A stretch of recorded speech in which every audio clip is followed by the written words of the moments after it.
উঠো উঠো আল্লাহর বান্দারে, উঠো রে জাগিয়া, ফজরেরই নামাজ পড়ো মসজিদে আসিয়া।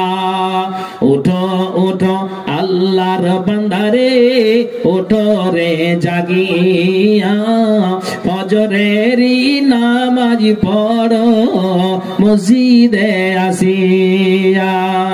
ফজরের নামাজ কাজা হলে তোমার চেহারা রবে না ঝলমলে, তোমরা নামাজি পড়ো আসিয়া। উঠো উঠো আল্লাহর বান্দারে, উঠো রে জাগিয়া, ফজরেরই নামাজ পড়ো মসজিদে আসিয়া। খালা শেষে উজু করে যাইয়া তোমরা নামাজে গো মসজিদে আসিয়া। জোহরের নামাজ কাজা হলে, জোহরের নামাজ কাজা হলে তোমার চেহারা রবে না ঝলমলে, তোমরা নামাজি পড়ো আসিয়া। উঠো উঠো আল্লাহর বান্দারে, উঠো রে জাগিয়া, ফজরেরই নামাজ পড়ো মসজিদে আসিয়া। বিকাল হলে সকলে যাইয়া তোমরা নামাজে গো মসজিদে আসিয়া। কেন? আসরের নামাজ কাজা হলে তোমার সংকট পড়বে দেও বলে, তোমরা নামাজ পড়ো আসিয়া। উঠো উঠো আল্লাহর বান্দারে, উঠো রে জাগিয়া, ফজরেরই নামাজ পড়ো মসজিদে আসিয়া। ফজরের নামাজ কাজা হলে তোমার চেহারা রবে না ঝলমলে, তোমরা নামাজ পড়ো আসিয়া। বিকাল হলে খালা শেষে উজু করে যাইয়া তোমরা নামাজে গো মসজিদে আসিয়া। মাগরিবের নামাজ কাজা হলে তোমার সন্তান সন্ততি যাবে বিফলে, তোমরা নামাজি পড়ো আসিয়া। উঠো উঠো আল্লাহর বান্দারে, উঠো রে জাগিয়া, ফজরেরই নামাজ পড়ো মসজিদে আসিয়া। ঘুমের আগে দোহাই লাগে যাইয়া তোমরা নামাজে গো মসজিদে আসিয়া। কেন? এশারের নামাজ কাজা হলে ঘুমের তৃপ্তি পাবে না গো, তোমরা নামাজি পড়ো আসিয়া। উঠো উঠো আল্লাহর বান্দারে, উঠো রে জাগিয়া, ফজরেরই নামাজ পড়ো। আপনার একডেলিয়ার অত্র গ্রামের মানুষেরা যে হিফজুল কোরআন মাদ্রাসা খুলেছেন, আলহামদুলিল্লাহ, এটা আমরা এলাকাবাসীর মানুষ আনন্দিত। আমাদের ছেলেদেরকে এই মাদ্রাসায় দিয়ে, অভিজ্ঞ শিক্ষকের দ্বারা দিয়ে আমরা এই কোরআনটাকে শুদ্ধ করে নিতে পারবো, এটা আশা করা যায়। তো তার জন্য আর একবার আল্লাহর শুকরিয়া জ্ঞাপন করি, আবার বলেন আলহামদুলিল্লাহ। তো চলুন, আমি যে সময় দিয়েছে ইনশাআল্লাহ আমি সময়টুকু কাজে লাগাই। বাজে কথা না বলে কোরআন হাদিসের উপর দিয়ে দুটো কথা আপনাদেরকে শুনিয়ে দেওয়া যাক। তা কি কথা হলো যে এখানে আমরা যতজন বসে আছি, অবশ্যই একটা ছেলের, একটা বাবার ছেলের প্রতি একটা ভালোবাসা আছে, এটা বাস্তব। দাদু নিজের পোতাকে ভালোবাসে, এটা বাস্তব। নানা নিজের নাতিকে ভালোবাসে, এটাও ঠিক। মা বাবা নিজের ছেলেকে সন্তানকে ভালোবাসে, এটাও ঠিক। নিজের স্বামী নিজের বিবিকে ভালোবাসে, বিবি নিজের স্বামীকে ভালোবাসে, এটাও ঠিক। কিন্তু এই যে ভালোবাসা, এই যে মোহাব্বত, আপনি রাস্তাতে, ট্রেনে, গাড়িতে, বাসে চলতে চলতে দুজন মুখোমুখি হয়ে বসে আছেন সিঙ্গেল সিটে, তো আপনি খালি শুধু জিজ্ঞেস করলেন যে আপনি যাবেন কোথায়, তো আমি অমুক জায়গা যাব। এই যে 1.5-2 ঘন্টা ট্রেনে বসে যে দুজনের আলোচনা শুরু হলো, শুরু হতে হতে দুজনের ভিতরে একটা প্রেম, একটা ভালোবাসা, একটা সম্পর্ক গড়ে উঠলো। আচ্ছা কথা বলেন তো, এরকম হচ্ছে হয় না? অটোমেটিক হয়। তাহলে এই যে একটা ভালোবাসা। কিন্তু আমি আপনাকে বলি যে যার যতটুকু ভালোবাসা আছে তার চাইতে দ্বিগুণ ভালোবাসাটা আখেরি নবী মুহাম্মদুর রাসূলুল্লাহ পরম সাল্লাল্লাহু আলাইহি সাল্লামকে ভালোবেসে দিতে হবে। যদি আমরা এই দ্বিগুণ ভালোবাসাটা নবী মুহাম্মদ সাল্লাল্লাহু আলাইহি সাল্লামকে দিতে পারি, তাহলে আমরা পরিচয় দিতে পারবো কি একজন পূর্ণ ইমানদার ব্যক্তি, একজন পূর্ণ ইমানওয়ালী নারী। এটা নিজেকে পরিচয় দিতে পারবো। আপনি বলবেন তাহলে কাজগুলো, বিধানগুলো আমাকে কি করতে হবে? খুব ভালো করে শুনবেন। আল্লাহ তাআলা একটা নজির দিলেন সূরা আলে ইমরান, এটা 3 নম্বর সূরার 31 নম্বর আয়াত আল্লাহ উল্লেখ করলেন। আমি শুরুতেই বললাম যে ওর ভালোবাসা, একে অপরের ভালোবাসা, বন্ধু বন্ধুর ভালোবাসা, এটা ঠিক আছে। স্বামী বিবি, বিবি স্বামীর প্রতি ভালোবাসা, এটা ঠিক আছে। কিন্তু এর চাইতে দ্বিগুণ ভালোবাসাটা নবীর প্রতি দিতে হবে। তাহলে আমরা এই আখ্যায়িত আমরা পরিচয়টা দিতে পারবো কে না, তো একডালিয়ার মানুষ, সম্বলপুর অঞ্চলের মানুষ, কুমারগঞ্জ অঞ্চলের মানুষ, আমরা নিজেকে পরিচয় দিতে পারবো যে পূর্ণ ইমানদার ব্যক্তি, যেহেতু আমরা সবারই চাইতে নবী মুহাম্মদুর রাসূলুল্লাহ সাল্লাল্লাহু আলাইহি সাল্লামকে আমরা ভালোবেসেছি। আচ্ছা চলুন, আল্লাহ পাকের রাসূল তিনি তিনার জীবদ্দশায় 10টা সাহাবীর নাম তিনি নিয়েছেন যে এরা সবাই জান্নাতে যাবে। তার ভিতরে তালহা বিন ওবাইদুল্লাহ আর ওবাইদুল্লাহ বিন জাররাহ, এরা দুজন বলছেন সাহাবা জান্নাতের সুসংবাদ পেয়ে যাওয়ার পরও বলছেন যে আমি আমার জীবনটাকে, তালহা বিন ওবাইদুল্লাহ বলছেন, এতটাই আমি সংযত হয়ে জীবনটাকে চালিয়েছি, নবীর কোনো দিনের জন্য, একটা সেকেন্ডের জন্য, একটা মিনিটের জন্য আমি তালহা বিন ওবাইদুল্লাহ কোনোদিন অস্বীকার করে দেইনি। এরা জান্নাতের সুসংবাদ পাওয়া মানুষ, তারপরও যদি এত দৃঢ় ভালোবাসা, গভীরতা ভালোবাসা, মহব্বত নবীর প্রতি থাকে জান্নাতের সুসংবাদ পেয়ে যাওয়ার পর, তাহলে আপনি এখানে একটা মগজে কথা উঠান যে আমাকে তাহলে এই পাপী গুনাহগার বান্দাকে কতটাই ভালোবেসে দিতে হবে। আপনি বাড়ি গিয়ে এটা চিন্তা করবেন, খুব খেয়াল করে শুনবেন। আচ্ছা বলুন, যেই উমর বিন খাত্তাব রাদিয়াল্লাহু তাআলা আনহু, তার বাপের নাম হচ্ছে খাত্তাব, ইনি খুব একটা টাকি মানুষ ছিলেন। তো উমর বলছেন যখন আমি ইসলাম গ্রহণ করিনি, ভালো করে শুনবেন, তো তার আগে আমার বাপ আমার প্রতি এত কড়া মিজাজ দেখাতো, এই সারা দিন তোমাকে আজকে এই ডিউটি করতে হবে, এই কাজে মগ্ন থাকতে হবে, ওই কাজে মগ্ন থাকতে হবে। কে না, তো হযরত উমরকে। তখন হযরত উমরের টাইটেল পাননি, যেহেতু অমুসলিম, মুসলিম হওয়ার আগের কথা আমি আপনাকে শোনাচ্ছি। আশ্চর্যের কিছু নয়, ধৈর্য ধরতে হবে, কথাগুলো আমি সাজিয়ে নিয়ে যাচ্ছি। তো উনি বলছেন সাথীরা, বন্ধুরা সবাইকে দেখছি যে তারা এই পুতুলগুলোকে নিয়ে, মানে মাটির কাদাগুলোকে সুন্দর করে নিজ হাতে বানিয়ে তারা কি করলো, তারা মূর্তিগুলোকে বানাচ্ছে। আর মূর্তিগুলোকে বানিয়ে তাদের সামনে হাতটাকে জোড় করে তারা কি করছে, প্রণাম করছে, সাজদা করছে। এটাই আমাদের ঈশ্বর, এ আমাদের ভগবান, এ আমাদের মত আর হায়াত দিতে পারে, যা কিছু চাইবো তারাই আমাদেরকে দিতে পারে। এটা কে বলছে? উমর বলছে। কখন? যখন মুসলমান হয়নি, তার আগের কথা আমি আপনাকে বলছি। তো উনি বলছেন যে আবার যেই মাটির পুতুলগুলোকে এত সুন্দর করে সাজিয়ে বানালাম আর বানিয়ে তাদের কাছে হাত জোড় করে আমরা নিজের প্রাণ ভিক্ষা চাইছি, নিজের আমাদেরকে আমরা অনাহারে ভুগছি, তার জন্য কিছু চাইছি, দেখছে আছাড় দিয়ে 10 মিনিট পরে সব পুতুলগুলোকে ভেঙে চুরমার করে দেওয়া হলো। আমিও উমার তাদের সাথী বন্ধুদের এই আচরণ দেখে আমিও আছাড় দিয়ে ভেঙে ফেলে দিলাম। কেন?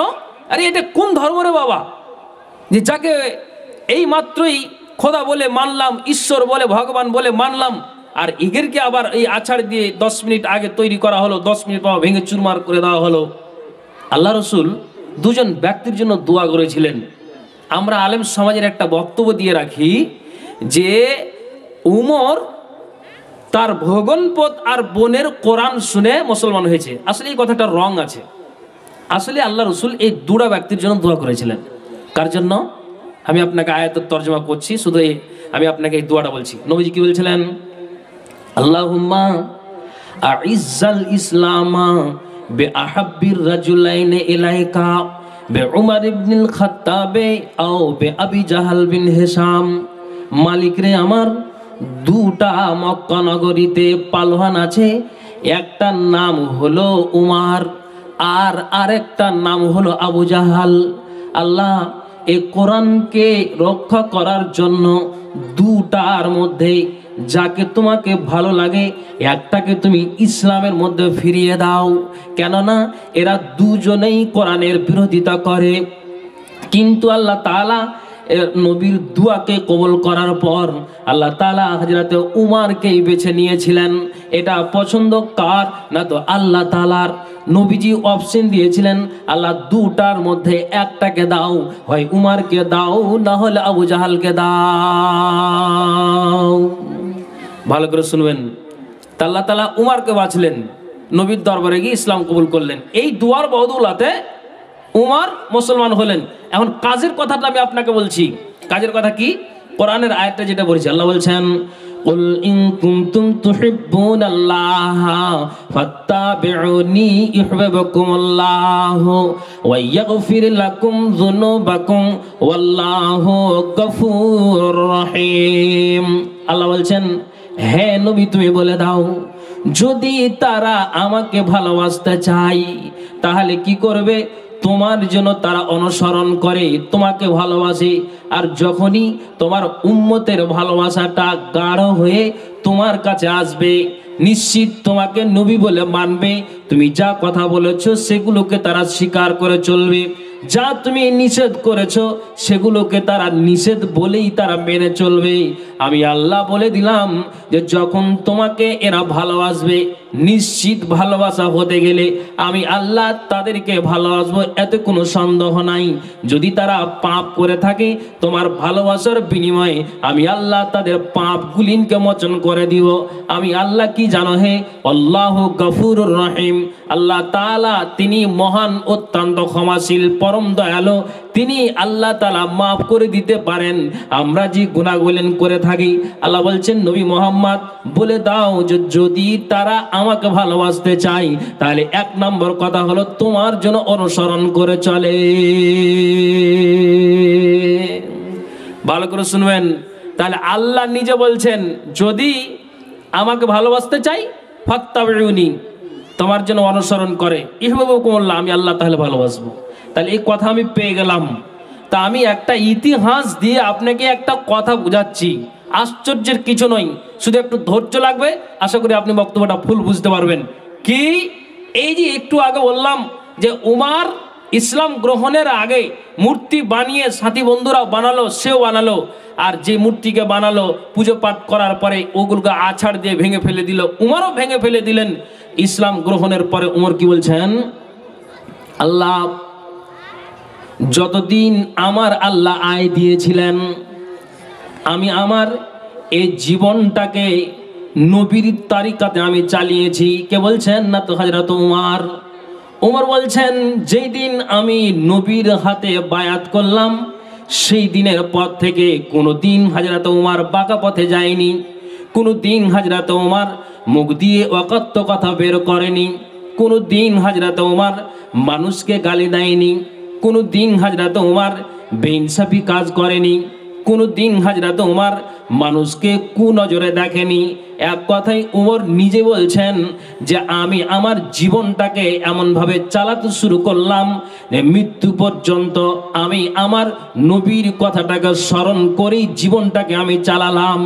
কেননা চালালাম এমনভাবে চালালাম যে উমর নিজে বলছেন যে আমি ফজরের নামাজটাকে আদায় করলাম, আর ওই মতো অবস্থায় দুষ্ট দুরাচারেরা পিছন দিক থেকে একটা তীর মারলো।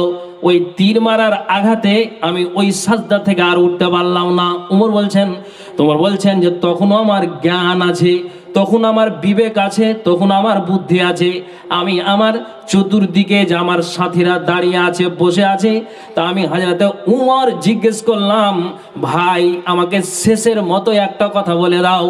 কথা হলো এটাই যে আমি আমার নবীজির আমি যেদিন থেকে ইসলাম গ্রহণ করেছি, আল্লাহর দ্বীনকে মেনেছি, কোরআনকে মেনেছি, রাসূলের হাদিসকে মেনেছি, নবী যা যা আমাকে আদেশ করতেন আমি এগুলোকে মেনে যেতাম, আর যেগুলো নিষেধ করতেন আমি উমর সেগুলো থেকে এড়িয়ে থাকতাম।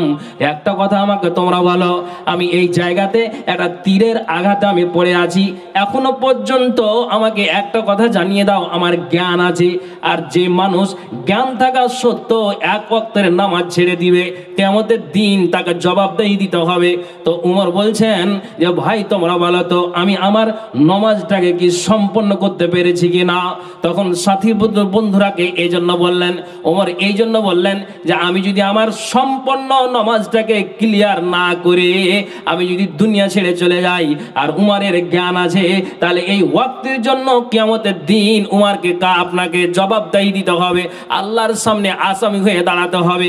কেননা আমি উমর এই ইসলাম গ্রহণের পর থেকে নিয়ে নবীর তারিকা ছাড়া উমর 5 মিনিটের জন্য বাঁকা পথে যায় নাই। একবার জোরে বলুন সুবহানাল্লাহ। কথা বুঝতে পারেননি? বলেন সুবহানাল্লাহ। কি বুঝতে পারলেন? এই উমর বলছেন আমি আমার জীবনটাকে এমন ভাবে চালিয়েছি মৃত্যুর সময় পর্যন্ত। হযরত উমর এই কথাটাই বলছেন যে আমাকে বলো যে আমার নামাজটাকে সমাপ্ত হয়েছে, যদি অসমাপ্ত থেকে আমি কবরে যাই, কিয়ামতের দিন হযরত উমরকে আসামি হয়ে দাঁড় হতে হবে। কেননা আমি যতদিন এই পেয়েছি নবীর, আমি যেদিন থেকে দ্বীনকে মেনেছি, আল্লাহর কোরআনকে মেনেছি, এই ইসলাম গ্রহণের পর থেকে নিয়ে হযরত উমর আজ অবধি কোনো দিন আমি নবীর তরিকা ছাড়া, আমি এক কথাই আল্লাহ রাসূলের বিধান ছাড়া আমি চলিনি। আমি সমস্ত কিছু নবীর তরিকায় চলেছি। আমি আমার জীবনটাকে চালিয়েছি নবীর কথার অনুসরণে, আল্লাহর বিধানের অনুসরণে। তো বলো তো আমি এখন তীরের আঘাতে এই সাজদাতে পড়ে আছি, আমার নামাজটা কি সমাপ্ত হয়েছে? যদি না হয়ে থাকে আমার জ্ঞান আছে, এই জন্য আমাকে আসামের কাতার দাঁড় করতে হবে। এ কে? এত এই উমরের নামটাও তো নবী যে ঘোষণা নিয়েছিলেন যে তুমি জান্নাতে যাবে, আবু বকরের নাম প্রথমে, দ্বিতীয় হযরত উমরের নাম নিলেন দ্বিতীয় নাম্বারে। তাহলে এই জান্নাতি মানুষটা যদি শেষের বেলায় কিংবা তার জীবনটাকে এইভাবে চালিয়ে জীবনটা অতিবাহিত করেন, তাহলে আমি আর আপনি পাপী গুনাহগার, তাহলে কোন জায়গাতে দাঁড়িয়ে আছি?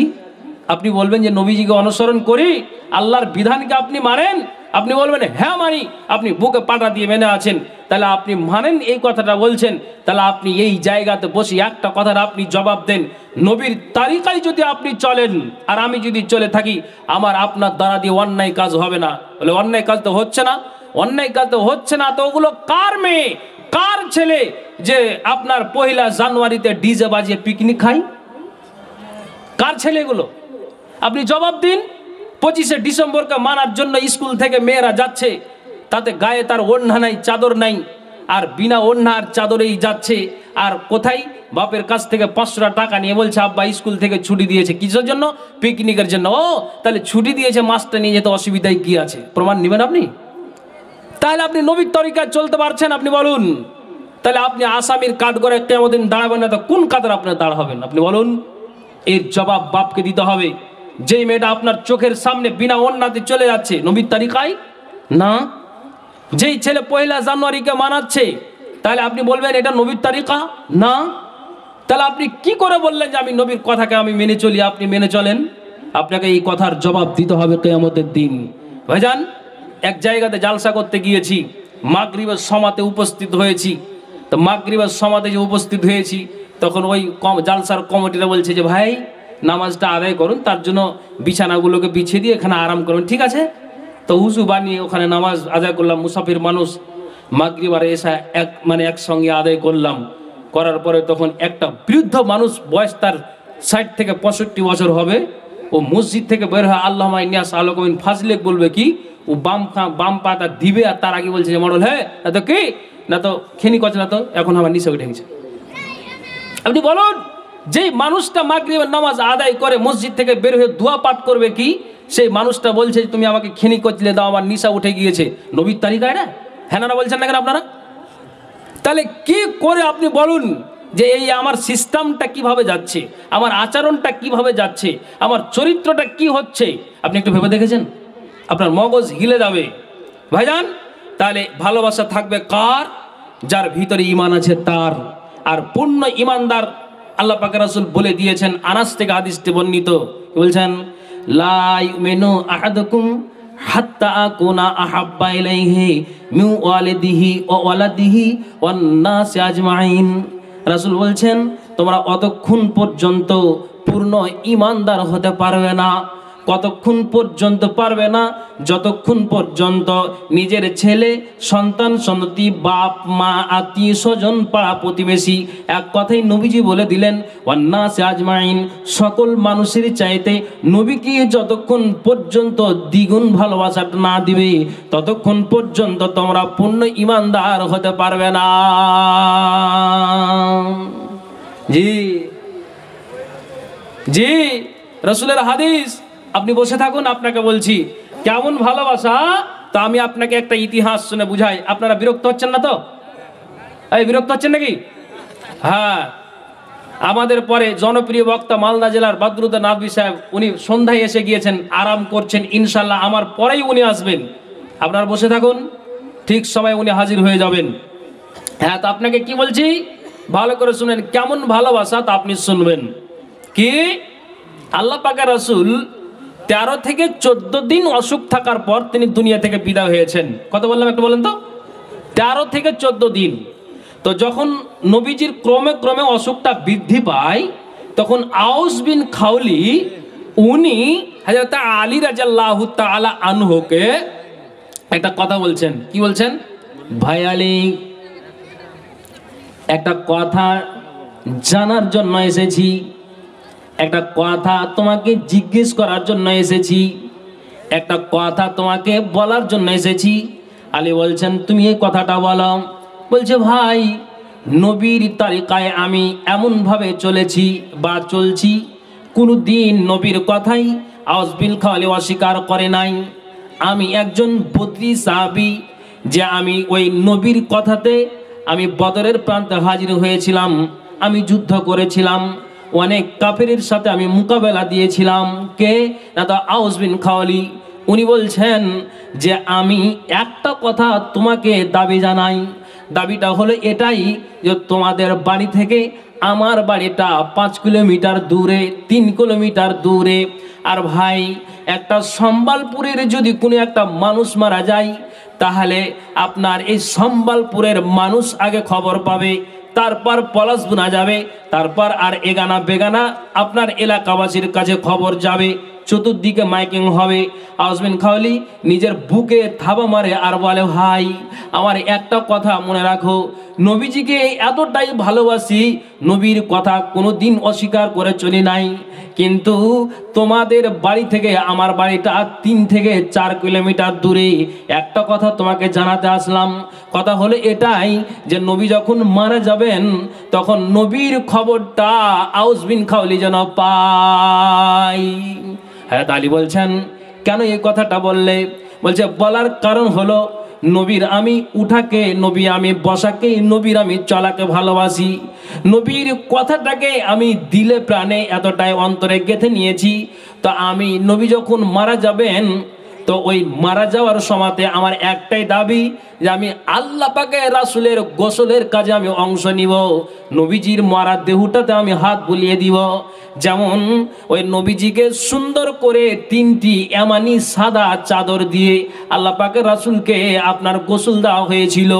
তো নবীজিকে আপনার চাদরের ওপর দিয়ে আল্লাহ পাকের রাসূলের পানি ঢেলেছিলেন, শরীরকে কচলে দিয়েছিলেন। নিদ্রার মাধ্যমে যারা গোসলের কাজ কাজে অংশ নিয়েছিলেন, আল্লাহর তরফ থেকে জানিয়ে দেওয়া হয়েছিল যে নবীর গায়ের যেগুলো পোশাক আছে, এক কথায় যে আপনার এমানি চাদর আছে, ওই চাদরগুলো খুলবে না। কেননা যে তোমরা ওই এমানি চাদর দিয়েই নবীজিকে তোমরা গোসল দাও। তখন আউস বিন খাওয়ালি বলছেন যে এটা আমরা নিদ্রার মাধ্যমে জানতে পারলাম। তখন আল্লাহ হযরত আলীকে ওই আউস বিন খাওয়ালি বলছেন যে নবীজির আমরা এতটাই নবীজিকে জানে প্রাণে ভালোবাসি, শেষকালে আমি নবীজির গোসলের কাজে অংশ নিব, আর অংশ নিয়ে আমি নবীজির মাথা থেকে নিয়ে পা পর্যন্ত আমি আউস বিন খাওয়ালি নবীজির সারা শরীরটাকে আমি হাতটাকে বুলিয়ে দিব। মরা দেহটাতে আমি আউস বিন খাওয়ালি হাত বুলাবো। কিসের জন্য বুলাবো?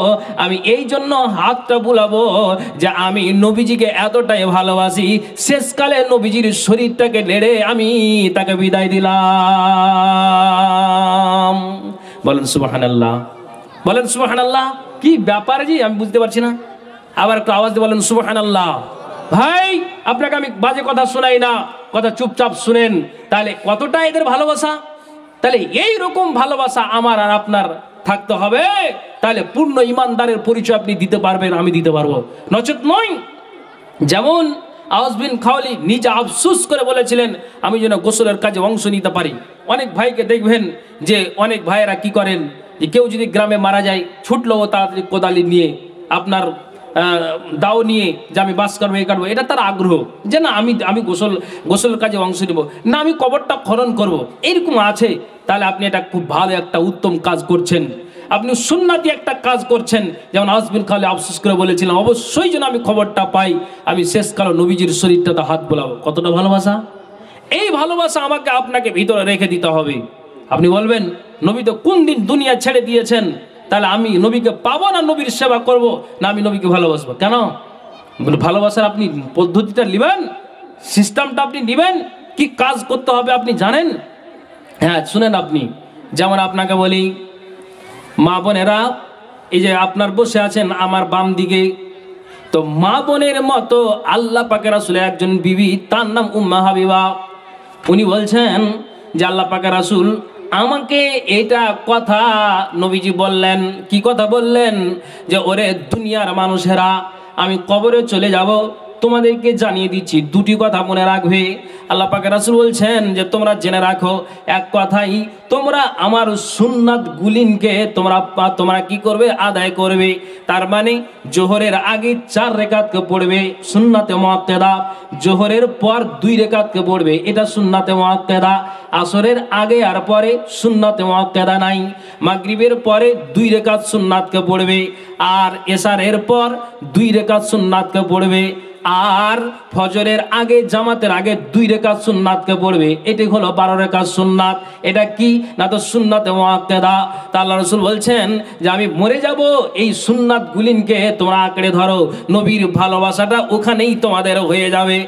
আর মসজিদ আজান হলো, আল্লাহু আকবার, আল্লাহু আকবার, আজান হলো, আপনি উযু বানাতে, গল্প করতে, এই করতে ওই করতে জামাত দাঁড়িয়ে গেল, আগের সুন্নাত গেল, পরের সুন্নাতটা আপনার গেল, নবীর ভালোবাসাটা আপনার বুকে এখনো পর্যন্ত জাগেনি। উম্মে হাবিবা বলছেন যে আল্লাহ রাসূলের মুখ থেকে এটা শুনে নেওয়ার পর আমার ভালোবাসাটাকে আরো বৃদ্ধি করার জন্য, এক তো আমার স্বামী এবং তিনি হচ্ছেন আখেরি নবী, আমি উম্মে হাবিবা যতদিন বেঁচে থাকলাম তা আমি শপথ করলাম মাবুদরে আমার, এটা নবীজির তারিকা, এটা যদি আমি নিয়মিত সুন্নাতকে পালন করে যাই তাহলে অবশ্যই আমার দিলে, আমার অন্তরে আমার ভালোবাসাটা দ্বিগুণ বেড়ে যাবে, আমি জান্নাত পাবোই পাবো। তখন উম্মে হাবিবা বলছেন আমি নবীর কথাটাকে শোনার পরে আমি আল্লাহর কাছে চেয়ে নিলাম, মাবুদরে আমার, তুমি আমার যতদিন তুমি আমাকে বাঁচিয়ে রাখবে, তুমি আমার শরীরটাকে সুস্থ রাখবে, ভালো রাখবে, আমি যেন নবীর তারিকায় চলতে পারি, নবীর ভালোবাসাটা আমার বুকে যেন গেঁথে থাকে, আর আমি নবীর সুন্নাত গুলিনকে যেন আমি পালন করতে পারি, আদায় করতে পারি।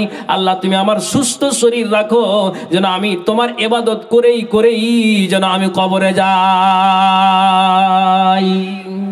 আপনি লেন এই সুন্নাতগুলিকে আপনি আঁকড়ে ধরুন, অবশ্যই আমার আর আপনার অন্তরে কি আসবে? নবীর ভালোবাসাটা ভিতরে জন্মে যাবে, সৃষ্টি হবে, মহব্বত বাড়বে। নবী চলে গিয়েছেন তো কি হলো, কিন্তু এই তারিকা, এই পদ্ধতি আপনি নেন, অবশ্যই ভালোবাসাটা জন্মিবে।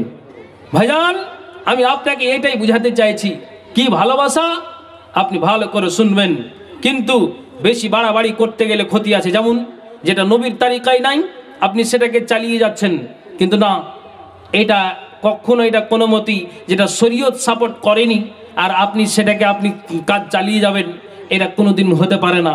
যেমন আপনাকে আমি বুঝাচ্ছি, ইলাল ইরাকে দাখালা মসজিদ আল কুফাতে আব্দুল্লাহ বিন মাসউদ রাদিয়াল্লাহু তাআলা আনহু, উনি বলছেন, আব্দুল্লাহ বিন মাসউদ বলছেন যে আমি ইরাকের কুফার মসজিদে আমি প্রবেশ করলাম। তো কুফার মসজিদে প্রবেশ করে দেখছি হাওয়া জাদা উনাসান ইয়াজকুরুনাল্লাহ, তারা যেন দেখছি যে নতুন পদ্ধতিতে, কে বলছেন এটা? আব্দুল্লাহ বিন মাসউদ বলছেন যে আমি ওই কুফার মসজিদে যখন প্রবেশ করলাম, তো কুফার মসজিদে প্রবেশ করে দেখছি যে তারা জিকির আজকার তসবিহ তাহলিল করছে। তো এত তারা মেহনত করে, তারা হাত আর পাকে হিলিয়ে, মুখ আর পাকে হিলিয়ে, ঠোঁট দুটিকে হিলিয়ে তারা এত জোর লাগিয়ে তারা তসবিহ আর তাহলিল পাঠ করছে। আল্লাহু আকবার।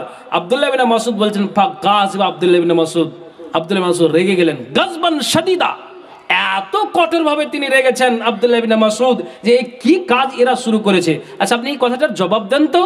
মসজিদের ভিতরে আব্দুল্লাহ বিন মাসউদ দেখছেন যে তারা সুন্দর করে তারা কি করছে, সুবহানাল্লাহ, আলহামদুলিল্লাহ, আস্তাগফিরুল্লাহ, যতগুলি দোয়া দূর আছে, জিকির আজকার আছে, তসবিহ তাহলিল আছে, এগুলো তারা পাঠ করে যায়।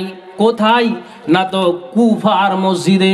আব্দুল্লাহ বিন মাসউদ বলছেন গাজবান শাদীদা, আমি এতটাই কঠোরভাবে রেগে গেলাম, চোখগুলি আমার লাল হয়ে গেল। আচ্ছা বলেন তো, এটা তো ভালো কাজ, আল্লাহর তসবিহ তাহলিল যদি আপনি পাঠ করেন, সুবহানাল্লাহ মুখ দিয়ে যদি একটা মানুষ উচ্চারণ করে, আল্লাহর পবিত্রতা বর্ণনা করা হলো, আলহামদুলিল্লাহ আপনি যদি মুখ দিয়ে বলেন তাহলে আল্লাহর প্রশংসা করা হলো। আপনি লা ইলাহা ইল্লাল্লাহ এটা যদি বলেন, আল্লাহ ব্যতীত কোনো মাবুদ না এটা সাক্ষী দেওয়া হলো। তাহলে তারপরও আব্দুল্লাহ মাসউদ বলছেন যে এদের জিকিরগুলোকে দেখে, এদের তসবিহগুলোন গুনাহকে দেখে আমার চোখ আর মুখ লাল হয়ে গেল। তখন পরে কোন হাদিসে বলছেন, হযরতে আব্দুল্লাহ বিন মাসউদ বলছেন, তোমরা কি আমাকে চিনতে পেরেছো? যারা চিনতে পেরেছো পেরেছোই, যারা পারোনি তো পরিচয় নিয়ে না, আনা ইবনে মাসউদ, আমি হলাম ইবনে মাসউদ, আব্দুল্লাহ ইবনে মাসউদ। আচ্ছা বলো তো, তোমরা কি সাহাবীর চাইতে, নবীর চাইতে, সাহাবীর চাইতে তোমরা কি বেশি ঈমানদার হতে চাইছো? কেননা তোমাদেরকে দেখছি মসজিদের ভিতরে নতুন পদ্ধতিতে জিকির আজকার তোমরা চালু করে দাও। নবীর তারিকা নয় তো, নবীর তারিকা যদি না হয় আমার আর আপনার, তাহলে ভালোবাসা তো থাকলো না।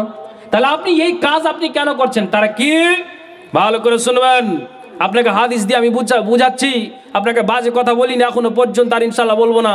তা আব্দুল্লাহ বিন মাসউদ বলছেন যে আমি রেগেছিলাম এই জন্য যে কেউ তারা ছোট ছোট পাথরগুলিকে নিয়ে, কেউ তারা আপনার তসবির দানাগুলিকে নিয়ে তারা মসজিদের ভিতরে একটা করে পাথরকে আপনার কি করে সরায় আর সুবহানাল্লাহ বলে।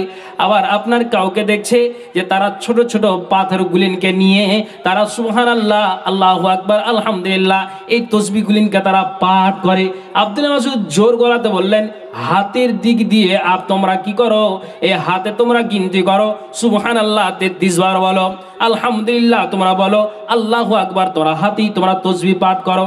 খবরদার, নবীজির জীবদ্দশায় কোনদিন আল্লাহ পাকের রাসূল নিজ হাতে তসবিহ নিয়ে নবীজি আপনার তসবিহ গণনা করেননি। তাহলে একটা মানুষ যদি কি করে, মসজিদে বসে ওই দানাগুলিকে নিয়ে জিকির আজকারকে চালিয়ে যায়, তসবিহ তাহলিলকে পাঠ করে যায়, তাহলে এটা জেনে নিতে হবে যে ভালো কাজটা আপনি করতে বসেছেন এটা নবীর তারিকা নয়। আর যে মানুষটা নবীর তারিকার বাইরে কাজ করবে, কোনদিন তার ভিতরে নবীর ভালোবাসাটা আসতে পারে না, পারে না, পারে না। কথা বুঝতে পারলেন? হ্যাঁ না একটু বলবেন? তাহলে এই তসবিহ, এই দানা নিয়ে, পাথর নিয়ে তারা সুন্দর করে ওই তাবিজের মতো করে বানিয়ে তারা ওই জিকির আজকারকে করছে। তার জন্য আব্দুল্লাহ বিন মাসউদ বলছেন এটা নবীর তারিকা নয়, এটা তোমাদের ছেড়ে দিতে হবে। তাহলে এই আচরণ যদি আমার আপনার ভিতরে থাকে, ভালোবাসাটা আমার আপনার ভিতরে নেই, ওভার কাজ হচ্ছে, যে নিয়ম সেই নিয়ম আপনি চালে যান, তাহলে জেনে নিতে হবে যে এই ভালোবাসা নবীর প্রতি আমার আর আপনার আছে। যে ভালোবাসা আমার আর আপনার প্রতি আছে, যেই মহিলা একবার শোনার পরে আল্লাহর কাছে দোয়া করলেন যে না আমি আল্লাহর কাছে শপথ করলাম, আল্লাহ যতদিন তুমি আমাকে বাঁচিয়ে রাখবে, আমি আমার জীবনে আমি কোনোদিন এই সুন্নাতকে ছেড়ে দিব না। তাহলে আপনি এই তারিকাতে চলুন। এই তারিকাতে চলতে গেলে কি হবে, এ নবীর প্রতি ভালোবাসাটা আপনার একটা প্রমাণ হয়ে যাবে। যেমন আওয়াজ বিন খাওয়ালি তিনি বললেন যে আল্লাহ পাকের রাসূল যে আমি যে একটা দাবি রাখলাম যে নবীজির গোসলের কাজে অংশ নিব, তেমনি আবু তালহা উনি বলছেন যে আমিও মনে আফসোস করলাম। কি বললাম? যেই দিন নবীজি, যেই দিন আল্লাহ পাকের রাসূল মারা যাবেন, যেমন আপনাকে বুঝাই, আয়েশার কামরাতে আল্লাহ পাকের রাসূল মারা গিয়েছেন। নবীজি নিজে আয়েশা নিজে বলছেন যে নবীজির ওই মাথাটা আমার বক্ষস্থলে রাখা ছিল, ওই মতো অবস্থায় নবীজির মৃত্যু হলো। আয়েশা বলছেন যে আমি কত ভাগ্যবান, নবীজির ভালোবাসাটা আমার অন্তরে এতটাই গাঢ় হলো, এতটাই দৃঢ় হলো, এতটাই মজবুত হলো, শেষকালেও আমি আয়েশা ভালোবাসাটা আমি জোর তাল আমি পেয়ে গেলাম। অন্য বিবিরাও আছেন কিন্তু আমার মতো ভালোবাসাটা শেষকালে পেল না। কেননা যে নবীজি আমার বক্ষস্থলে মাথা রেখে আল্লাহ পাকের রাসূল বিদায় হলেন। আবু তালহা বলছেন যখন তিনি মারা গেলেন তখন আমি খবরটা পেলাম, তখন আমি নিজে কোদালিটাকে হাতে নিলাম, আর কোদালিটাকে হাতে নিয়ে আয়েশার কামরাতে আমি চললাম, আর আয়েশার কামরাতে চলে আমি একাই কবরটাকে আমি খনন করলাম। কে বলছেন? না তো আবু তালহা বলছেন। কেন বলছেন? আমি এত নবীকে ভালোবাসি, নবীর উঠা, নবীর বসা, নবীর চলা, আমি এই নবীর উঠা আর বসা আর চলাকে এতটাই আমি ভালোবাসি, তো শেষকালে আমি কাকে কোদালি দিব রে? আমি নিজেই কোদালিটাকে হাতে নিলাম, আর কোদালিটাকে হাতে নিয়ে আমি নবীর কবরকে খনন করতে চললাম। বলেন সুবহানাল্লাহ, একটু জোরে বলেন সুবহানাল্লাহ। এই হলো নবীর ভালোবাসা। ওভার করতে গেলে আমার আর আপনার ক্ষতি আছে ভাইজান। আর একটা আপনাকে হাদিস বলবো, আমাকে একটা দায়িত্ব দেওয়া আছে, প্রায় জায়গাতে দায়িত্বটা থাকে। মা বোন আপনার আশ্চর্য হবে না, শেষে একটা হাদিস আপনাদেরকে শোনাবো যেন আপনাদের গতরটা জ্বলে যায়। কেন চিল্লেছেন আপনারা?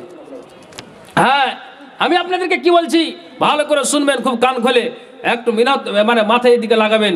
কেমন নবীর তারিকা, নবীর অনুসরণ করা, অনুসরণ করবে কে?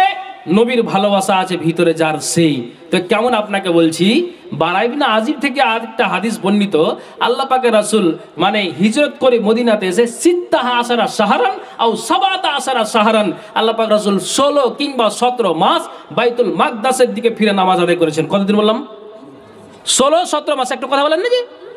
একটু কথা বলেন। 16-17 মাস কি হয়েছে? বাইতুল মাকদাসের দিকে ফিরে তিনি নামাজ আদায় করেছেন। কিন্তু আল্লাহ পাক রাসূলের ইচ্ছা ছিল যে আল্লাহ যেন এই আপনার কাবা যেন মানে বাইতুল্লাহর দিকে হোক, কেবলা যেন বাইতুল্লাহর দিকে হোক, এটা আল্লাহ পাক রাসূলের ইচ্ছা। যাও আল্লাহর নির্দেশে, আল্লাহর নির্দেশে যাও কি হলো, আপনার ওই বাইতুল্লাহ আপনার কেবলা বাইতুল্লাহর দিকে হলো। কতদিন নবীজি হিজরত করে যাওয়ার পরে নামাজ পড়েছেন? 16-17 মাস সাহাবীদেরকে নিয়েই তিনি পড়েছেন। তো ওই যেই সময় মানে কেবলাটা চেঞ্জ হলো, সে সময়টা ছিল আসরের সময়। আল্লাহ পাক রাসূল একটা দলকে নিয়ে, একটা জামাতকে নিয়ে আল্লাহ পাক রাসূল তিনি আসরের নামাজটা আদায় করলেন। তো নবীজি যে আদায় করলেন, আচ্ছা বলেন তো, ভালো করে শুনবেন। নবীজি আমার যখন বললেন যে এটা আমার জন্য আশা, কিংবা এটা আমি চাইছি কেবলাটা চেঞ্জ হয়ে আপনার বাইতুল্লাহর দিকে হোক, কেননা 16 থেকে 17 মাস নবীজি বাইতুল মাকদাসের দিকে ফিরে নামাজ আদায় করেছেন। কাকে বলে ভালোবাসা? নবীর অনুসরণটা কাকে বলে? এই হাদিসটা থেকে এর এক ডালিয়ার মানুষ আশা করি আপনার জ্ঞান হবে, আপনাকে বাজে কথা শোনাতে আসেনি। তো এই আল্লাহ পাকের রাসূল বলছেন আসরের সময়তে ঘোষণা হলো, আমি নবীজি একটা দলকে নিয়ে কেবলাটাকে যখন আল্লাহর তরফ থেকে চেঞ্জ হলো, যখন ঘোষণা হয়ে গেল, আমি আসরের নামাজটাকে আমি ওই কি করলাম, কাবার দিকে অর্থাৎ বাইতুল্লাহর দিকে আমি মুখটাকে ফিরে নামাজ করলাম। এটা ছিল আসরের সময়। তখন এবার যখন আপনার 4 রাকাত নামাজ পড়া হয়ে গেল, ওই সময় ঠিক যেন যেই লোকগুলো, যেই সাহাবা নবীর পিছনে নামাজ আদায় করলেন কেবলাটাকে চেঞ্জ হয়ে যাওয়ার পর, তখন ওই একজন ব্যক্তি আসলেন, আর আসার পরে তার বাড়ি যাবে। তো তার বাড়ি যেতে গেলে সামনে একটা মসজিদ পাওয়া যায়, মসজিদটাকে দেখলো, দেখছে যে একদল মানুষ তারা কি করে, তারা আপনার এখনো পর্যন্ত আপনার বাইতুল মাকদাসের দিকে ফিরে তারা নামাজ আদায় করছে। হাদিসে এসেছে ফামাররা আলা মসজিদি ওহুম রাকিউন, আমি ওই ব্যক্তিটা যখন মসজিদের গোড়ালে দিয়ে গেলাম তখন এক নজর তাকালাম তো দেখছি তারা বাইতুল মাকদাসের দিকে তারা নামাজ আদায় করছেন, আর বুকে হাতটা বেঁধে সূরা ফাতিহা বলার পর অন্য কোন সূরা পাঠ করার পর যখন তারা রুকুতে গেল তো ওই রুকুর অবস্থাতেই আমি তাদেরকে দেখতে পেলাম। ফামাররা আলা আলে মসজিদিন ওহুম রাকিউন, তখন যখন আমি দেখি তো তখন তারা রুকুর অবস্থাতে তারা ছিল, তো আমি ওই ব্যক্তিটা তাদেরকে দেখলাম আরে এটা তো নবীর তরিকা নয়, যেহেতু এখন কিবলা চেঞ্জ হয়ে গিয়েছে আর এরা যদি এখনো পর্যন্ত বাইতুল মাকদাসের দিকে ফিরে নামাজ আদায় করে তাহলে এটা বড্ড ভুল হবে, নবীর তরিকা থেকে এটা ভুল হবে, আর এটা কিন্তু নবীর তরিকাকে তারা মানা হবে না। কেমন ব্যাপার হলো, এরা তো নামাজের অবস্থাতে আছে। তখন এই লোকটা পিছন থেকে সাহাবীটা জোর দিয়ে বললেন ফাকালা আশহাদু বিল্লাহি, এরে যারা তোমরা রুকু করে আছো আর বাইতুল মাকদাসের দিকে মুখ করে নামাজ আদায় করছো, আমার দিকে একটু ধ্যান দাও। যদিও নামাজে কোনো ধ্যান চলবে না, শুধু আল্লাহরই গুণগান গাও, সাজদা করো, রুকু করো, ঠিকঠাক যাও। যেমন আপনাকে বলি, একটা মানুষ যদি আপনার বুকে হাত বেঁধে দাঁড়িয়ে থাকে, লম্বা সূরা যদি পাঠ করে, তারপরও ওই মানুষটাকে যদি বলা হয় এখন তুমি ডান দিকে ঘুরে যাও, হাত আপনার বুকে হাত বেঁধে থাকার পরে ওই মানুষটা মুসাল্লিটা ডান দিকে ঘুরতে তার অসুবিধা হবে না, যদি বলা যায় বাম দিকে ঘুরো তাও অসুবিধা হবে না। কিন্তু যখন রুকুতে যাবে তখন ঘোরাটা একটু অসম্ভব হয়, একটু কষ্টকর হয়। এই ব্যক্তিটা বলছেন, সাহাবীটা বলছেন, এরে মুসাল্লিরা কান খুলে শোনো, যারা তোমরা রুকুতে আছো আমি এই মাত্রই আল্লাহকে সাক্ষী রেখে বলছি এই মাত্রই কিবলা চেঞ্জ হয়েছে, আর আল্লাহ পাকের রাসূল তিনি এক দল লোক নিয়ে তিনি আসরের নামাজটা বাইতুল্লাহর দিকে মুখ করে নামাজ আদায় করলেন, তিনি নামাজ পড়ালেন। আমি আল্লাহকে সাক্ষী রেখে বলছি অতএব আর বাইতুল মাকদাসের দিকে ফিরে নামাজ আদায় করা যাবে না। যখন এই কানে এই খবরটা মুসাল্লিরা পেলেন তখন তারা ওই রুকুর অবস্থাতেই তারা হালে হালে হালে হালে তারা কিবলাকে চেঞ্জ করে বাইতুল্লাহর দিকে ফিরে গেলেন। কাকে বলে নবীর অনুসরণ, কাকে বলে নবীর ভালোবাসা। একবার জোরে মুহাব্বতের সাথে বলুন সুবহানাল্লাহ। কথা বুঝতে পেরেছেন? তাহলে ওই হালে হালে রুকুর অবস্থাতেই তারা কিবলাটাকে চেঞ্জ করে তারা ঠিক বাইতুল্লাহর দিকে ফিরে গেলেন। এই হলো ভালোবাসা। আমার নবী দয়ার নবী, আমার নবী দয়ার নবী, নবী দো জাহান, সেই নবীর নামটি জপে জুড়ায় মোদের প্রাণ। সর্বশেষে পাঠাইলেন নবী, সর্বশেষে পাঠাইলেন তিনি দয়াবান। আমার নবী দয়ার নবী, নবী দো জাহান, সেই নবীরই নামটি জপে জুড়াই মোদের প্রাণ। সর্বশেষে পাঠাইলেন তিনি রহমান। আমিনার কোলে জন্ম আব্দুল্লাহ পিতার নাম। শিশুবেলায় নবী আমার ছাগল চরান, শিশুবেলায় নবী আমার ছাগল চরান। জিবরাইলের দ্বারাই খোদা সিনা করিলেন দুই খান। এই তো নবীর কষ্ট শুরু, শুনেন মুসলমান। শুরু থেকে নবীজির জীবন প্রাণ, শুরু থেকে নবীজির জীবন অপ্রেশান। আমার নবী দয়ার নবী, নবী দো জাহান, সেই নবী নামটি জপে জুড়াই মোদের প্রাণ। ভাই একবার বলেন তো সুবহানাল্লাহ ওয়া বিহামদিহি সুবহানাল্লাহিল আযীম। আচ্ছা আপনার কি বিরক্ত লাগছে নাকি? অসুবিধা হচ্ছে কি? আচ্ছা হ্যাঁ, একটু আশ্চর্য হয়ে না। আরেকটা আপনাকে হাদিস শোনাবো। এখানে যারা বুড়ো মানুষরা আছেন একটু ভালো করে শুনবেন। কি হাদিস? খুব ভালো করে শুনবেন। একটা লোক মানে একজন সাহাবী এত বয়সের ভরে নুজ্জ হয়ে গিয়েছে, দেখেন নবীর তারিকাতে তারা চলেছে কিভাবে, আমি এটাই আজকে বুঝাচ্ছি আপনাদেরকে। তো এই লোকটা গিয়ে সাহাবীরা বলছে, আল্লাহ পাকের রাসূল একটা কথা আপনাকে আমি জানার জন্য এসেছি। কি কথা? বলছে, আল্লাহ পাকের রাসূল আমার শরীরটা দেখছেন, আমি আমার গাটাকে হিলাতে পারি না। আমি নামাজ পড়ি, তো আমি নামাজ পড়তে আমার অসুবিধা হয়, আমি একে বসে পড়তে হয়, কোনো সময় শুয়ে পড়তে হয়, আমার দ্বারা দিয়ে নামাজ ইবাদত করাটা অসম্ভব হয়ে যায়। কে বলছেন? না তো একটা বৃদ্ধ বয়স্ক মানুষ গিয়ে আল্লাহ রসুলকে এই নালিশটা জানালেন, নবীজি গো আমার দ্বারা দিয়ে রুকু আর সাজদা করা অসম্ভব হয়ে যায়। দেখবেন একটা মানুষ যদি বুড়ো হয়ে যায় তাহলে দু পায়ে চলার তার অসুবিধা হতে গেলে তখন আরেকটা পায়ের সাহারা নিতে হয়, তার মানে লাঠি নিতে হয়। তেমনি যেন ওই নবীজিকে বলছেন, আল্লাহ পাকের রাসূল আপনি আমাকে এমন একটা আমলের কথা বলে দিন, ওই আমলটা যেন আমি করতে পারি, আর ওই আমলটা করে আমার পক্ষে যেন সহজ হয়। কোনো মায়েরা যদি বৃদ্ধ, আপনার বৃদ্ধা মাতা থাকেন, কোনো নানি থাকেন, দাদি থাকেন, তাহলে হাদিসটার দিকে আপনারা খেয়াল করবেন। কি কথা হলো? যে এই বৃদ্ধ মানুষটা সাহাবীটা নবীজিকে বললেন যে আমার দ্বারা দিয়ে আমার এই ইবাদত করা অসম্ভব হয়ে যায়, এক কথায় আপনি আমাকে এমন একটা সহজ উপায় বলে দিন, এই উপায়টা করতে গেলে আমার পক্ষে যেন ভারী না হয়। তখন সঙ্গে সঙ্গে আল্লাহ পাক রাসূল বলছেন তুমি কান খুলে শোনো, লা ইয়াজালু লিসানুকা রাতাবান বিযিকরিল্লাহ।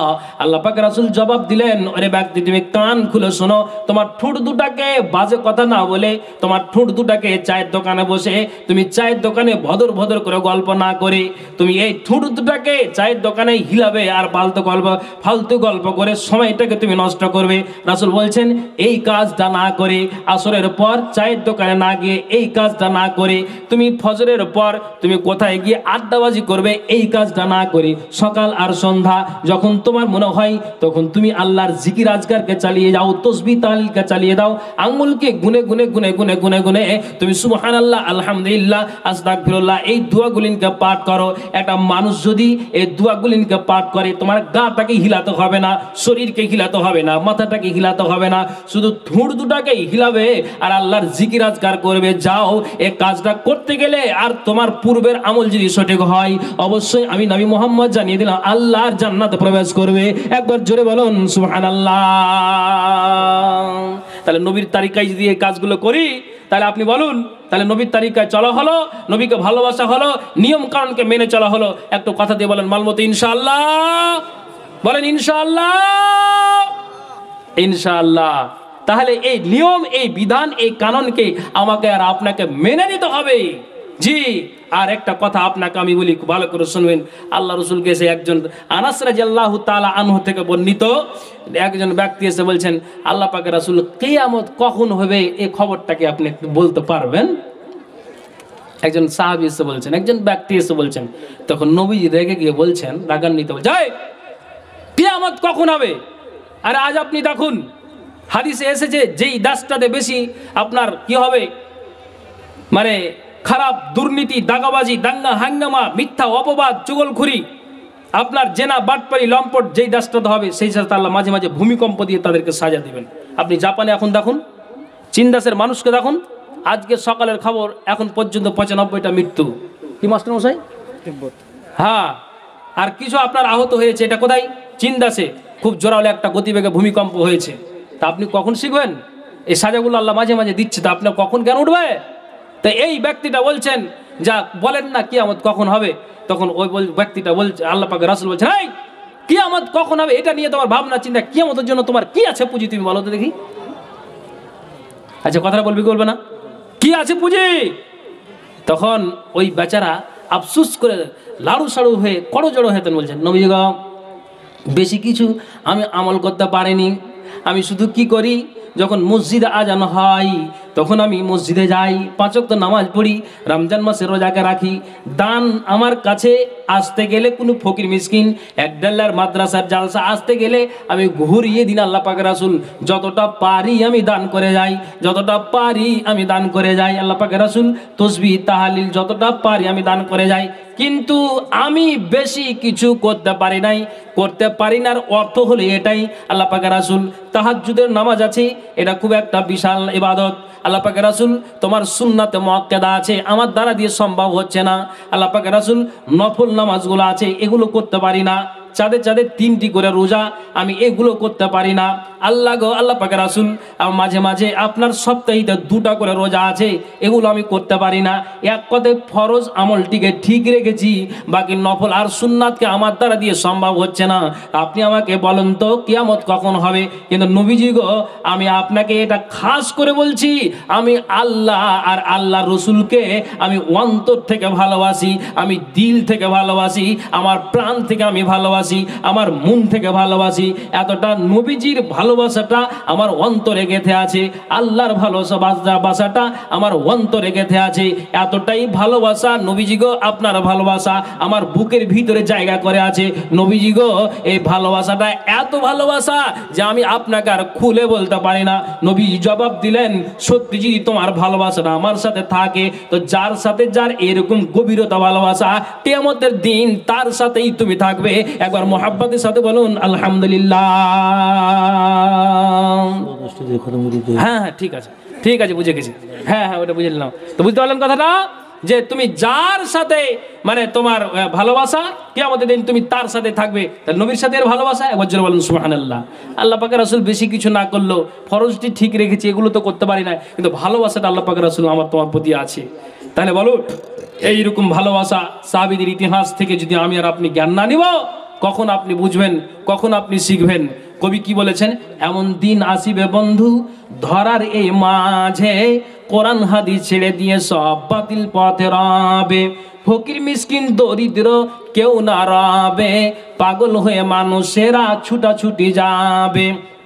এই আপনার ইসলাম নামের নামটি কেবল দুনিয়ায় থাকিবে, ইসলামের কাজ মানুষ কেউই না করিবে। মানুষ ঘন ঘন যেথা সেথা মসজিদ বানাবে, মসজিদ নিয়ে দলাদলি মুসাল্লি না রবে। বেশি ডাকে আলেমেরা তোমায় স্মরণ করে, তবুও ঘৃণিত সেই দিন আলেমেরাই হবে। কেন বা ঘৃণিত সেই দিন কিবা কারণে, কেন বা ঘৃণিত সেই দিন কিবা কারণে, এরাই তো বিবাদের মূল, এরাই তো মিটাবে। সারা দুনিয়ায় ফিরিবে দাজ্জাল, সারা দুনিয়ায় ফিরিবে দাজ্জাল, ভাঙাইবে সবারে ইমানের এ মুমিনের ইমানের জোর একটু না টলিবে। দুনিয়া ফিরিয়ে দাজ্জাল শেষে কাবা ঘরে, দুনিয়া ফিরিয়ে দাজ্জাল শেষে কাবা ঘরে, কাতাল হইবে দাজ্জাল ঈসা নবীর হাতে। দুনিয়া ফিরিয়ে দাজ্জাল শেষে কাবা ঘরে, কাতাল হইবে দাজ্জাল ঈসা নবীর হাতে। একে একে সব আলামত আল্লাহ দেখাইবে, অবশেষে ইসরাফিল বাঁশিতে ফুঁক দিবে। নবীর ফরমান যেন হাদিসে তা বলে। ভাইজান, এমন দিন আর সময় আসবে না ইসলাম থাকবে, ইসলাম নাম থাকবে, ইসলামের কাজ থাকবে না, কোরআন থাকবে, কোরআনের লোক থাকবে না। আপনি বলুন এই ভালোবাসাটা কখন আপনার অন্তরে আমার অন্তরে আসবে? আপনি এটা চিন্তা করে চলুন। ভাই শেষে একটা কথা বলবো, আপনারা বিরক্ত হবেন না। 10:15 পর্যন্ত আমার সময়, আর আমাদের মালদার একজন জনপ্রিয় বক্তা উনি ঠিক সময়ে আসবেন, আপনারা কেউ উঠে চলে যাবেন না। এটা মাদ্রাসার কেন্দ্র করে জালসাটা আপনার আয়োজন করা হয়েছে। জালসার জন্য বড় একটা মেহনত লেগেছে, বা মেহনত করে আজকে দিনটা এলাকাবাসী একডালার মানুষ তারা পেয়েছে। আমি আপনাকে শেষে একটা কথা বলবো, আওতাসের যুদ্ধতে আপনার জন্য একজন ব্যক্তি আপনার ওই ঠিক যেন কি করলো, ইসলাম গ্রহণ করে আপনার ওই যুদ্ধ তো শরিক হয়েছে। তখন আল্লাহ পাক রাসূল বললেন, এই বেদুইনটাকে, একজন বেদুইন যে মুসলমান হয়েছে, তো একেও তোমরা গানিমাতের মালটাকে তোমরা ভাগ দিও। কেন? আমি নবী মোহাম্মদ বলে গেলাম। তখন সাহাবীরা কি করলেন, ওই গানিমাতের মালগুলোকে বন্টন করতে করতে তার জন্য দিয়েছে। তার হাতে যখন মালটা এসেছে, এই মালকে নিয়ে আল্লাহ পাক রাসূলের দরবারে হাজির হয়েছেন। বলছেন, আল্লাহ পাক রাসূল, আপনি এই গানিমাতের মালকে আমার জন্য দিলেন কেন? আমি এই গানিমাতের মালটা চাইছি না। বলছে কেন? বলছে সারা দুনিয়ার মানুষ, জাহানের মানুষ, একডালার মানুষ, সম্বলপুরের মানুষ, পলাশপুরের মানুষ, এরা বলবে কি যে মুসলমান হয়েছে তো মালের লোভে মুসলমান হয়েছে, আমি এ মাল চাই না। কি চাও তুমি? তখন কত একটা সুন্দর জ্ঞানের কথা বলছেন, তো একটা কথা শুনে নেন। বলছেন, নবীজি গো, আমি মাল চাই না, দুনিয়ার মানুষের কাছে মাল নিয়ে বদনাম আমি চাই না। কি চাই নবীজি গো? আপনি একটু দোয়া করে দিন, এরপরে কোনো একটা যুদ্ধ আসতে গেলে যুদ্ধতে নামবো, একটা মুসলিম আমার গায়ে তীর মারবে, আর ওই তীরটা লেগে যাবে, আর ওই তীরের আঘাতকে আমি জমিনে পড়ে যাব। আপনার মুখ থেকে হাজারো দিন বলতে শুনেছি, মসজিদে নববীতে কোনো মানুষ যদি শহীদ হয়ে মারা যায়, তাহলে শহীদের দরজা পাবে, বিনা হিসাবে জান্নাত যাবে। কবরে তারা আপনার প্রশ্ন করা হবে না, আল্লাহর জান্নাতে যাবে, উঁচু দরজা তারা পাবে, বিনা হিসাবে জান্নাত যাবে। নবীজি গো, আমি আমার জীবনটাকে আল্লাহর জন্য আমি রক্তটাকে বইয়ে দিতে যাই, আপনি দোয়া করেন এর পরের যুদ্ধতে আমি অংশ নিব, যাতে করে আমি শহীদ হয়ে দুনিয়া থেকে যেতে পারি। আল্লাহর কসম নবীজি, আমার গানিমাতের মালের প্রতি আমার লোভ নাই, লালসা নাই। একবার জোরে বলুন সুবহানাল্লাহ। একডালের মানুষ, তাহলে যেই লোকটা নিজের জীবন দিতে চাইছে আখিরাতটাকে সুখী করার জন্য, তা আপনি 1000, 2000, 500, 100, 200 আপনার মাদ্রাসা, হিফজুল কোরআন মাদ্রাসা, কোরআন আর কিছু আপনার এই দান খায়রাত করে আপনি বলেন তো আপনি সহযোগিতা করতে পারবেন না?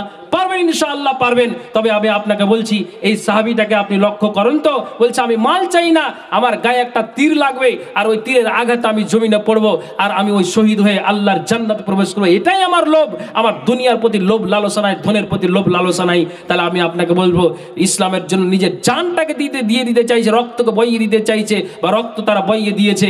আমি আপনাকে বলবো বলুন 1000, 2000, 5000, আপনার 1000 করে এই মাদ্রাসার জন্য কেন আমরা দান করতে পারবো না? আল্লাহু আকবার। আমি আপনাদেরকে বলবো আসুন এই হিফজুল কোরআন মাদ্রাসা, এখানে 30টা